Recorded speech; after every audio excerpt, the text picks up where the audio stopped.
was getting annoyed with that tiresome Monsieur Juan who urged the Emperor not to take me to the island of Walküren. Also with the Emperor for listening to him. Doctors are real ignoramuses. They do not know that far more harm is done to their patients, even when they are ill, by thwarting them than by letting them do as they wish. But I can be obstinate when I want anything, and we shall see which of us will prevail. The Emperor took me to the dockyard to see the Friedland of 84 launched. The dock is where the ships are built. In that Antwerp, several ships and frigates can be constructed at the same time. Their hulls are placed in wooden scaffoldings in which they stay until they are quite complete. There were 9 here at this time. It takes nearly a year to construct a vessel and usually costs 2 million. When we had reached an amphitheater, they had been prepared expressly for the ceremony. The Archbishop of Molina advanced to bless the ship, the scaffolding having been removed. At a given signal, the last ropes were cut, and I was so terrified lest someone should be crushed that I hurriedly shut my eyes. Just at the moment when it shot into the water, I heard nothing but a violent noise. They told me the spectacle was magnificent. I pity the people who were obliged to sustain this shock, by which the shell became very much stirred up. The Emperor made another tour in the district, and I took a drive with the Queen of Westphalia upon the ramparts and about the town. They say that in another year Antwerp will be one of the strongest places of the empire. There are some tolerably fine streets in the town, which contains 60,000 inhabitants, also some fine mansions, and the churches are said to be very beautiful. But I did not go over any of them. The parish church contains the tomb of Rubens and a historical picture in which he painted himself with his father and his wives. The tower of the cathedral is as high and as beautiful as that of Strasbourg. The view from it is said to be superb. I should very much have liked to climb it, but when traveling with the Emperor, it's very difficult to amuse and instruct oneself, as it is impossible to do as one likes. The town hall is a splendid edifice. The dockyard, where the timber for shipbuilding is kept, is immense. The 2 docks are magnificent. The Emperor had one of these constructed. The largest can berth 42 ships of the line. It has just been finished, except for 2 locks, which have still to be constructed at the farther end of the Scheldt. These locks are designed to admit vessels into 2 small adjacent harbors, where they will be sheathed with copper after they are berthed in the dry dock by opening the sluices at low tide.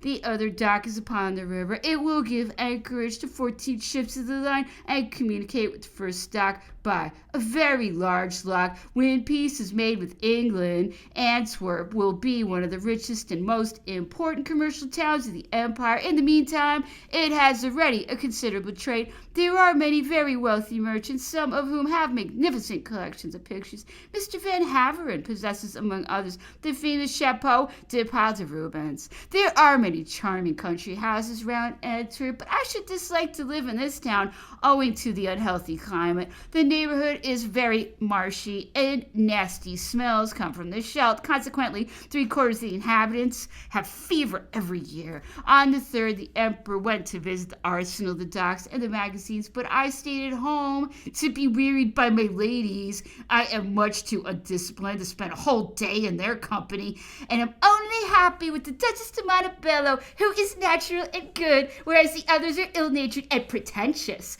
In the evening, we saw all the ladies of the town. On the 4th, the Emperor went again to inspect the ship. I remained at home, as my foot hurt me too much to walk. In the evening, there was a ball, but besides being lame, I had a good reason for not dancing. Besides, my doctors are so obliging, they provide me with an excuse whenever I want one. It was very stormy all day, and hopes of being able to start on the next were given up, as the wind was contrary, and as we should have to cross an arm of the sea in order to reach Flushing. We were compelled to wait with patience. On the 5th, the weather was still very bad, and the storm violent. The Emperor, who was tired of waiting, suddenly decided in the evening to go by land and start the next morning at 5 o'clock with as few people as possible. Just closed for 2 days and 2 sets of attendants. It was decided that only the King and Queen of Westphalia, the Viceroy, the Prince of Neuchâtel, the Grand Marshal, Duke d'Estrées, the Duchess de Montebello, Messieurs de Beauharnais and Saint Aignan de Bondy and de Montserrat should accompany us, while the rest were to wait for us at Antwerp. Accordingly, we left Antwerp on the 6th, 3 hours later than the Emperor had arranged. For him, that always happens. The beginning of the journey for a league or so was quite pleasant as we passed by a number of country seats, but at the end of an hour all the beauty had disappeared and we found ourselves in a desert of sand where there was not a blade of grass, and where one saw here and there a few stunted fir trees, of which the largest were no bigger than the smallest in a certain black forest that I came to know afterwards. This district formerly belonged to Holland. It was only after an interval of 2 or 3 hours that we came upon a little village. Those villages are really charming. I think they are rather like the description of the oasis in the Great Desert. Dutch farmers are noted for their extreme cleanliness, which extends even to their houses, which are very large and have great square paving tiles. Most of the houses are built of brick.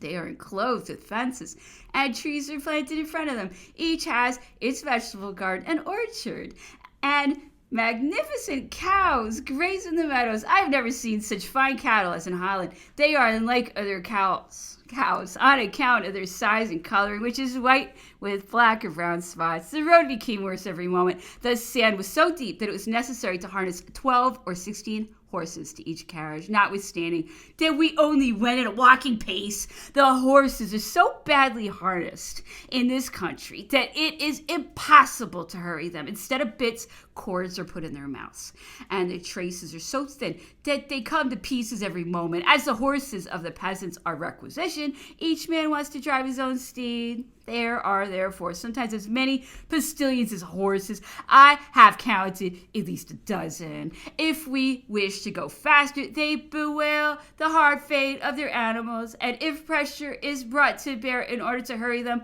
they unyoke the horses and take them away, leaving one stranded in the middle of the sands. This happened to several carriages in our retinue.